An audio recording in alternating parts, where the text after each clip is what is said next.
بسم اللہ الرحمن الرحیم۔ دعا مانگنے کی اہمیت اور فضیلت۔ جب انسان اللہ تعالیٰ سے دعا مانگتا ہے تو اللہ تعالیٰ اس کے جواب میں انسان کو کیا فرماتے ہیں، اور وہ کون سے مخصوص اوقات ہیں جن میں اللہ تعالیٰ اپنے بندوں کی دعاؤں کو قبول فرما دیتا ہے۔ آج کی اس ویڈیو میں ہم قرآن اور احادیث کی روشنی میں دعا کی اہمیت اور فضیلت اور کن مخصوص اوقات میں دعا قبول ہوتی ہے ان کو جانیں گے، اسی لیے ویڈیو کو آخر تک ضرور دیکھیے گا۔ حضرت عبداللہ بن عمر رضی اللہ تعالیٰ عنہ فرماتے ہیں، رسول اکرم صلی اللہ علیہ وآلہ وسلم کا ارشاد مبارک ہے، جس شخص کے لیے دعا کا دروازہ کھولا گیا یعنی دعا کی توفیق دی گئی، اس کے لیے گویا رحمت کے دروازے کھول دیے گئے، اور جو چیز اللہ تعالیٰ سے مانگی جاتی ہے ان میں سب سے زیادہ اللہ کے نزدیک پسندیدہ عافیت ہے۔ حضرت سلمان فارسی رضی اللہ تعالیٰ عنہ کہتے ہیں کہ رسول اکرم صلی اللہ علیہ وآلہ وسلم نے فرمایا، تقدیر کو دعا کے علاوہ کوئی چیز نہیں بدل سکتی، اور عمر میں نیکی کے علاوہ کوئی چیز اضافہ نہیں کر سکتی۔ دعا اللہ تعالیٰ کی طرف سے انسان کے لیے ایک ایسا تحفہ ہے جس کے ذریعے انسان اپنی تقدیر بدل سکتا ہے۔ وہ انسان جو عاجزی و انکساری کے ساتھ اپنے رب کے سامنے اپنی ضرورتوں کو پیش کر کے دعا مانگتا ہے تو اللہ تعالیٰ اس کو کبھی رد نہیں کرتا، کیونکہ اللہ تعالیٰ کو اپنے بندے کے پھیلائے ہوئے ہاتھوں کو دیکھ کر حیا آتی ہے۔ جب اس کا بندہ اس کے سامنے جھولی پھیلاتا ہے اور اس سے امید لگا کر اپنی ضرورتوں کو پیش کرتا ہے تو اللہ تعالیٰ اس انسان کے منہ سے نکلی ہوئی ہر دعا کو قبول فرماتے ہیں۔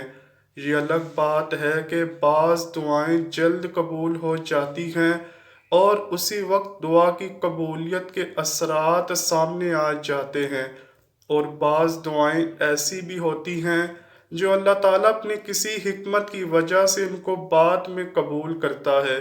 بعض دفعہ ہم کسی ایسی چیز کے لیے اللہ تعالیٰ کے سامنے دعا کر رہے ہوتے ہیں کہ جو ہمارے حق میں بہتر نہیں ہوتا، اور وہ صرف اللہ تعالیٰ جانتا ہے کہ اس کی قبول نہ ہونے کے پیچھے کیا حکمت ہے۔ اسی لیے اللہ تعالیٰ اس کے بدلے میں ہمیں کوئی اور چیز عطا کر دیتا ہے جس کا ہمیں اندازہ نہیں ہوتا۔ ہماری بعض دعائیں نہ بات میں قبول ہوتی ہیں اور نہ ہی ان کا کوئی نعم البدل نظر آتا ہے، لیکن وہ آخرت میں ہمارے سامنے نیکیوں کی صورت میں آ جاتے ہیں۔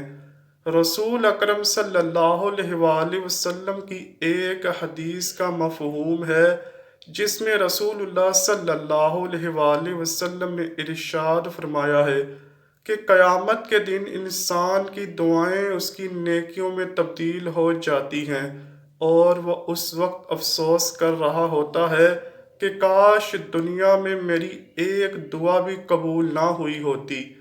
ایک دفعہ مسجد نبوی میں ایک کونے میں ایک صحابی بیٹھ کر اللہ تعالیٰ کے سامنے گڑ گڑا کر دعا مانگ رہے تھے، اور ان کے دعا کے الفاظ کچھ یوں تھے کہ اللہ تعالیٰ ہمیں اسی لیے تجھ سے مانگتا ہوں کہ تو میرا اللہ ہے اور تیرے علاوہ میرا ہے بھی کوئی نہیں۔ حضور پاک صلی اللہ علیہ وآلہ وسلم نے جب صحابی کو دیکھا تو ایک دوسرے صحابی سے ارشاد فرمایا کہ وہ دیکھو وہ جو دعا مانگ رہا ہے، اسے جا کر بتا دو کہ اس کی دعا قبول ہو گئی۔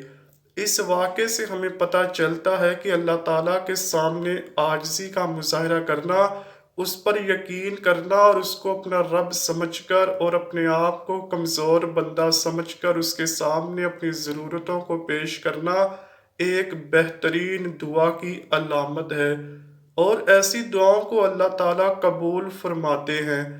دعا مانگتے ہوئے اللہ تعالیٰ پر کامل اعتماد اور یقین ہونا بہت ضروری ہے۔ اس کے بغیر کوئی دعا قبول نہیں ہوتی۔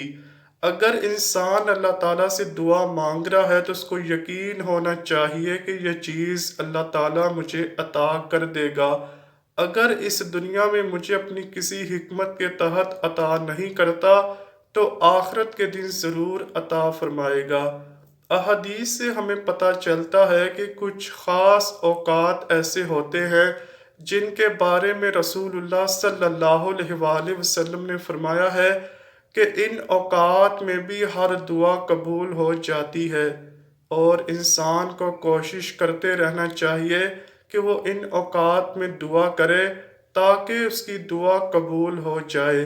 جس طرح مخصوص اوقات مقبولیت دعا میں اثر رکھتے ہیں، اسی طرح انسان کے بعض حالات کو بھی حق تعالیٰ نے مقبولیت دعا کے لیے مخصوص فرمایا ہے جن میں کوئی دعا رد نہیں کی جاتی۔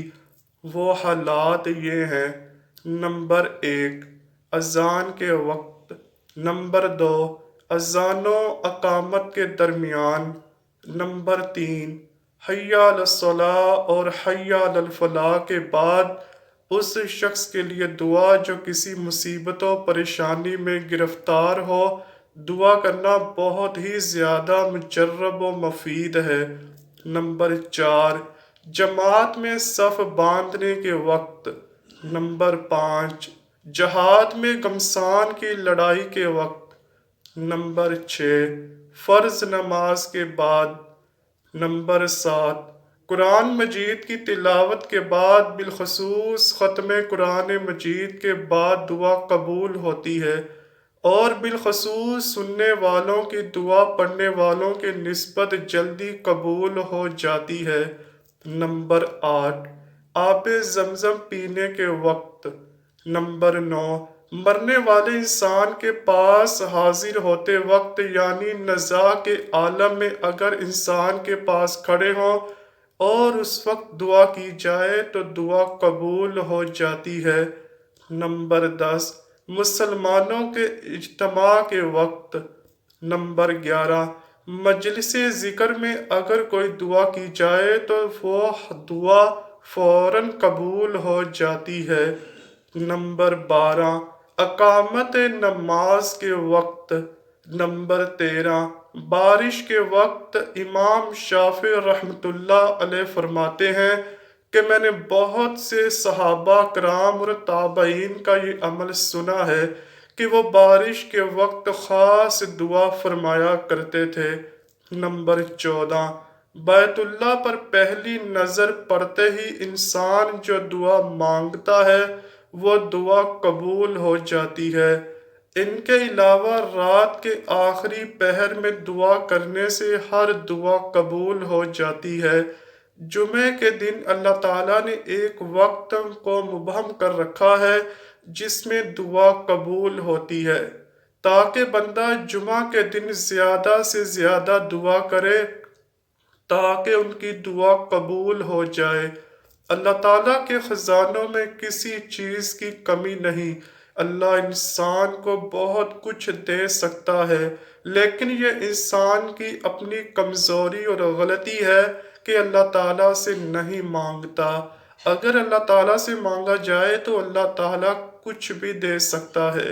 اگر وہ چیز نہ عطا کرے جو انسان چاہتا ہے تو وہ ضرور چیز عطا کر دیتا ہے جو انسان کے حق میں بہتر ہوتی ہے۔